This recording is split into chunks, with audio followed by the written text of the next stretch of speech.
siqaretin səbəb olduğu xəstəliklər, bu xəstəliklərin müalicəsi necə aparılır, hansı ciddi patologiyalara səbəb olur?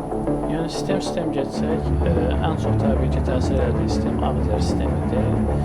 Ağciyərdə tütün siqaretin tərkibində qətran olsun, karbon monoksid dediyimiz dəm qazı olsun. Bu bədəndə dəm qazı, karbon monoksid normal oksigendən dəfələrlə çox möhkəm bağlanır.